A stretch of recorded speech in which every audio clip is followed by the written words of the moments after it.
So today I'm going to be talking about the top 15 products for snake owners.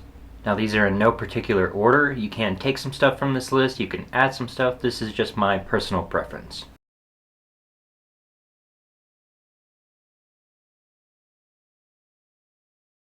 So I'm not sure if other people do this. This is just something that I found to work really good. But these wobble wedges work great for creating a little bit of space between your tank and whatever stand you have. You can just stick a couple of these on each corner and they lift up your tank just enough to where the heat mat has a little bit of airflow. You can find these at most plumbing stores. You can actually buy them usually individually and they only cost about 50 cents. I got this whole box for about $20. You can also get black ones on Amazon and they're pretty readily available. Now these are the soft wobble wedges. I would definitely recommend the soft ones over the hard ones.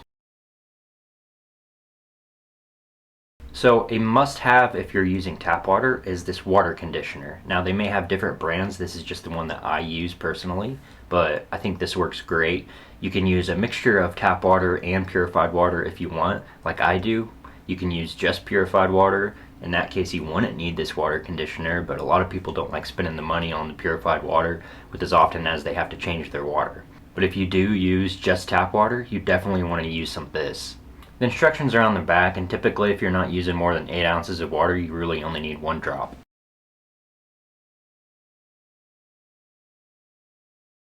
Wipeout is what I use to clean my tanks out. Usually I will just completely take all the substrate out. I will spray this all over the inside of the tank. I'll let it set for about 5 minutes.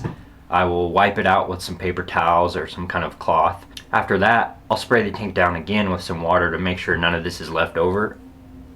Bucky almost fell. I clean that out with some more paper towels. I let it dry out completely and then I reintroduce my snake. Mite spray. I hope you never have to use this. I hope you're never in a situation where you might have to use this.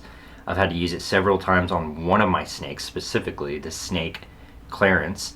Happening at mites 3 different times. They just kept coming back. I don't know what I was doing wrong. I completely gutted the tank, filled it with water, everything, left him out for several days, but this seems to work really well. Now you don't want to completely soak your snake with this. It is a little bit acidic. You can put some of this on a cloth and pat down your snake if you want to. You can also spray this all over the tank and whatever might be affected by the mites. Now with this, you might not want to use it on a newborn snake. It actually says in the directions that you should not use on animals under 12 weeks old. They could be sensitive to something like this and it just might not be good. Now if your snake just shed its skin, you don't want to use this on it for at least 6 hours. You also don't want to use this at more than every 3-day intervals. Once every 3 days until the mites are gone. Something I highly recommend if you're a snake owner is one of these temp guns. You can use a temperature gauge inside of your tank. I just don't feel like it's as accurate because it's really only reading the temperature in that one spot. If you get one of these temp guns online at Walmart or wherever, you can get one for about $20 and you can read the temperature on both sides of your tank, the warm side and the cool side. You should have a heat gradient in your tank, so one side should be, depending on the snake, around 90 degrees and the other side should be around room temperature. With this, it makes it really easy to check the temperature. Shed Ease. This is a product that I also hope you never have to have. If you have correct humidity in your tank, you probably won't ever have to use this. But there have been a couple of times when I did have to use this product. It works really well. The directions on the back say to add 10 milliliters of the Shed Ease reptile bath to 16 ounces of lukewarm water. You soak the reptile in the water for 20 minutes to allow it to completely penetrate the skin. The old skin should slip off really easily, and it does. I've used this before and it works great. Now what you don't want to do is try to pull the skin off of your snake. You want the snake to be able to do that on its own, so you might take a damp paper towel and let the snake run through it. Something that every snake owner should have are a pair of tongs. Now I like to keep a couple of different pairs of tongs.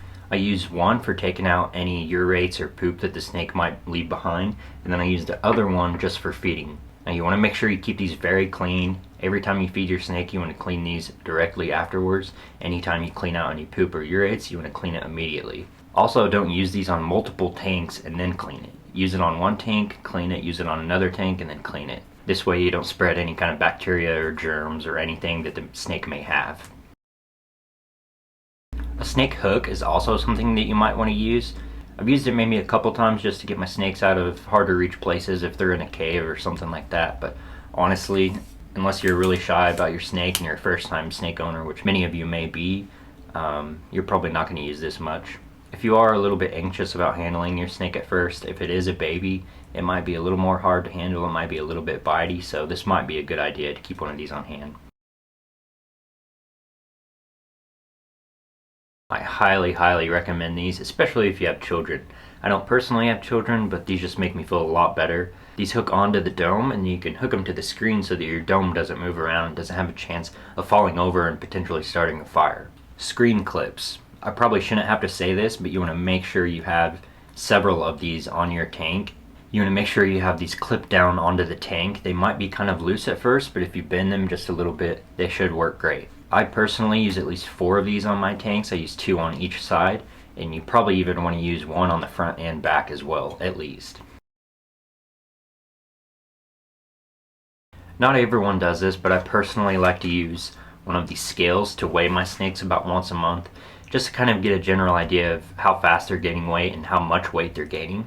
Now you can click on the power here, and then you can change it between different units. You want to go to grams, and then you can weigh your snake and see how many grams your snake weighs. You might also use this to weigh your prey items and whatever food you might be feeding your snake. Now you can do this several different ways, but what I personally do is I take a tub like this, I weigh it, I take it off, I put the snake in the tub, I weigh it again, and then subtract how much this weighed off of how much it weighed with the snake in it, and then you can find out how much your snake weighs.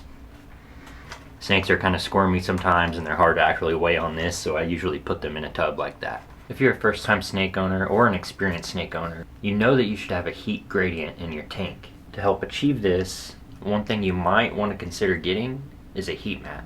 Heat mats can cost from anywhere between $20, $50 or maybe even more depending on the size of heat mat you need. When picking out a heat mat, you want to make sure it's the correct size for the size of tank that you have.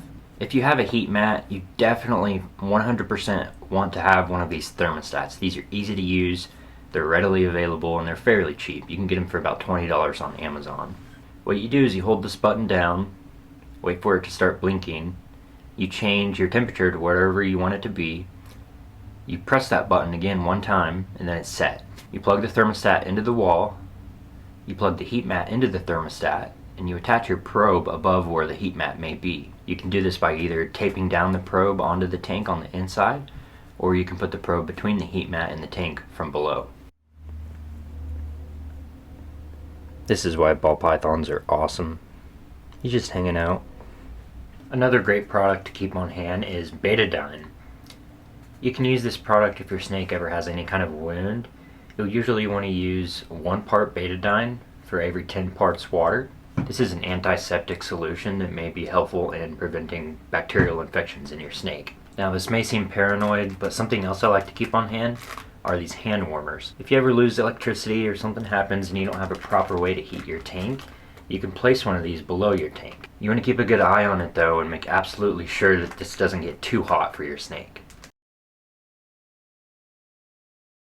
This isn't exactly a care guide, I just wanted to show you guys some of the products that I use and some of the things that I think work best. You may need to add some things to this list, or you might need to take some things away depending on the species that you have. I hope this video was helpful. If you guys have any other ideas of cool products that you use in your day-to-day lives, let me know in the comments, and I'll see you next time.